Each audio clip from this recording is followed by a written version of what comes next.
Bismillahirrahmanirrahim. InsyaAllah hari ini insyaAllah saya akan membentangkan untuk beberapa soalan berkaitan bab 5 gerakan, iaitu melibatkan inersia dan juga momentum. Okey, jadi yang pertama, hubungan antara jisim dan inersia. Okey, jadi tadi pembentangan yang saya dah bentangkan iaitu faktor yang mempengaruhi inersia ialah jisim. Jadi kita tengok darjah 3 menunjukkan eksperimen dijalankan untuk mengkaji inersia bagi dua objek yang berbeza jisim. Jadi ada satu tin yang berisi 100 gram dan juga tin yang berisi 800 gram diikat pada tali dan digantung.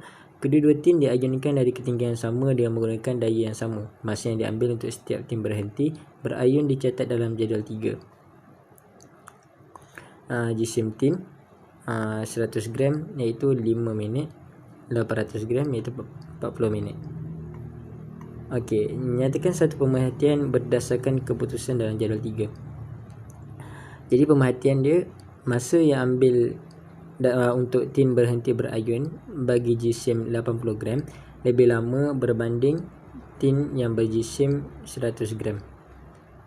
Pemerhatian berdasarkan jadual. Seterusnya inference, iaitu masa berdasarkan jawapan di 3A, iaitu masa yang diambil untuk tin berayun bagi jisim 800 gram lebih lama kerana inersianya lebih besar. Jadi ni inference dia. Tapi kita ambil ayat pemerhatian, lepas tu kita campur dengan ayat inference. Okay, apakah faktor yang ditetapkan dalam eksperimen ataupun pemboleh ubah yang dimalarkan, iaitu panjang tali, daya yang dikenakan dan juga ketinggian ayunan. Nyatakan satu hipotesis bagi eksperimen ini. Okay, kita boleh guna jika maka ataupun semakin-semakin. Kalau kita guna jika maka, jika jisim kecil,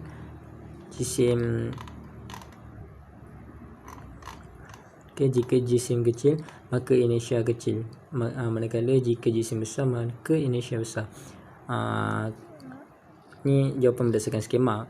Kalau saya mungkin saya tulis semakin besar jisim objek, semakin besar inersia. Nanti kalau kita guna semakin-semakin. Okey, kita tengok soalan E darjah 3.1 menunjukkan dua jenis kenderaan. Tuliskan inersia besar atau inersia kecil yang dipunyai oleh dua kenderaan tersebut pada ruangan yang disediakan. Jadi inersia besar. Jadi kita tengok bas jisimnya besar. Jadi jisimnya besar maka inersianya besar. Kereta lebih kecil, jisimnya kecil maka inersianya kecil. Baiklah. Seterusnya kita pergi kepada soalan hubungan antara momentum dan jisim. Baiklah, soalan 2. Darjah 2.1 menunjukkan satu eksperimen untuk mengkaji pelanggaran sebuah troli dengan blok M. Selepas pelanggaran, blok M disesarkan kepada kedudukan baru. Kita tengok satu troli, ni dua troli, langkah kepada blok M dan kedudukan baru ialah 3 cm, manakala darjah yang kedua 2.2 kedudukan blok baru tapi jaraknya tidak dinyatakan. Okey, eksperimen diulangi dengan menggunakan dua buah troli seperti yang ditunjukkan dalam darjah 2.2. Okey. Keputusan eksperimen ini ditunjukkan dalam jadual di bawah. Okey, tengok bilangan troli M3 2 tidak dinyatakan. Okey. Tengok soalan A, ukur sesaran blok M selepas pelanggaran dalam darjah 2.2. Jadi dia disebabkan jisim, kita belajar tadi pemboleh ubah. Kita tengok pemboleh ubah yang dimanipulasi di sini iaitu bilangan yang dimanipulasi iaitu bilangan troli ataupun jisim troli. Kita tengok bilangan troli sebab sini dibagi 2 bagi 1. Apa yang dimalarkan iaitu halaju troli. Tengok ni sama kerana halaju juga mempengaruhi momentum.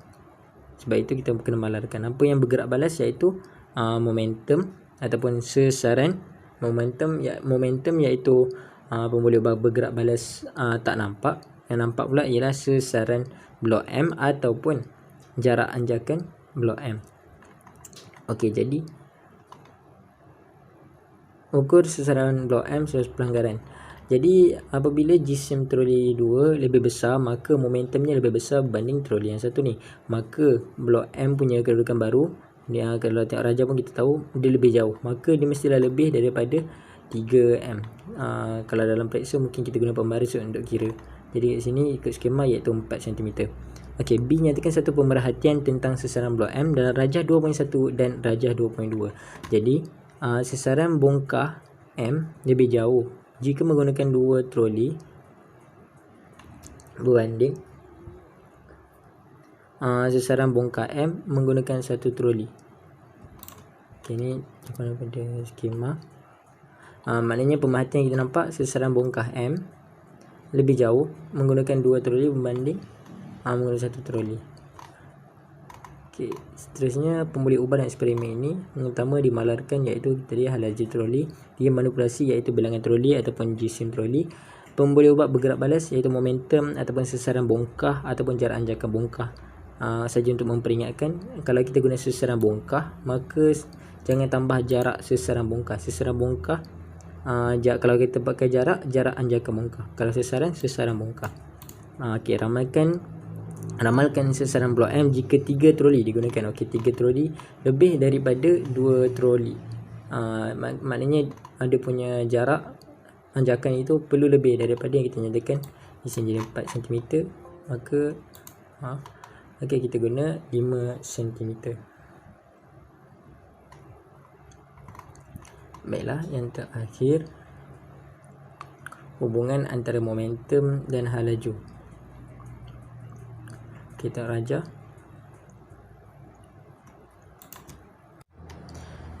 Okey, baiklah, seterusnya hubungan antara momentum dan hal laju. Jadi rajah 41 dan rajah 42 menunjukkan eksperimen untuk mengkaji hubungan antara hal laju troli dan soalan ni hal laju troli dan jarak. Patutnya kita guna sesaran blok kayu saja. Kalau jarak anjakan. Kira kesalahan. Jadi sebelum pelanggaran dan selepas pelanggaran sini. Jadi untuk satu kalau kita tengok rajah ni, maka apa yang bergerak balas ialah sesaran blok kayu. Apa yang dimanipulasi iaitu kita bilangan ataupun kecerunan landasan ataupun hal laju troli.